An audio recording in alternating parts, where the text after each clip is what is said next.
অন্তর্বর্তীকালীন সরকার ক্ষমতা নেয়ার পরে আমরা দেখেছি আজকে 5 মাস অতিবাহিত হয়েছে। 5 মাসের অতিবাহিত হওয়ার পরেও আমরা দেখেছি অন্তর্বর্তী সরকার ক্ষমতা নেয়ার পর থেকেই বাংলাদেশে মব সন্ত্রাস তৈরি হয়েছে। নানা জায়গায় ঢাকা বিশ্ববিদ্যালয়ে 20 সেপ্টেম্বরে, জাহাঙ্গীরনগর বিশ্ববিদ্যালয়ে একই দিনে 2 জনকে পিটিয়ে হত্যা করা হয়েছে। অন্তর্বর্তীকালীন সরকারের সময়ে গত কিছুদিনে 8 জনের অধিক মানুষ বিচার বহির্ভূত হত্যাকাণ্ডের শিকার হয়েছে। আমরা বিভিন্ন জায়গায় দেখছি বিচারিক প্রক্রিয়া ছাড়া মবের মাধ্যমে বিভিন্ন মানুষের উপর হামলা নির্যাতন চালানো হচ্ছে।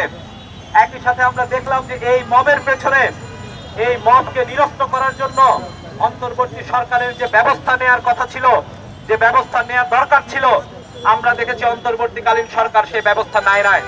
গত 5 মাসে যদি অন্তর্বর্তীকালীন সরকার ব্যবস্থা নিত তাহলে আজকে আমাদেরকে এই দিন দেখতে হতো না। এবং বিচার বহির্ভূত হত্যাকাণ্ডের ব্যাপারে, বিচার বহির্ভূত হত্যাকাণ্ড বন্ধে যা যা উদ্যোগ নিতে হয় সমস্ত উদ্যোগ সরকারকে নিতে হবে।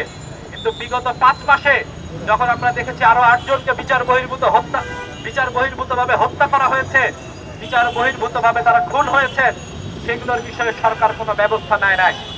এর মধ্যে বিভিন্ন জায়গায় আমরা দেখেছি মব সন্ত্রাসের নামে নারীদের ফুটবল খেলায় বাধা দেওয়া হয়েছে, হামলা করা হয়েছে এবং সরকারের তরফ থেকে এগুলো কোনো ঘটনাতেই যথাযথ ব্যবস্থা নেওয়া হয় নাই।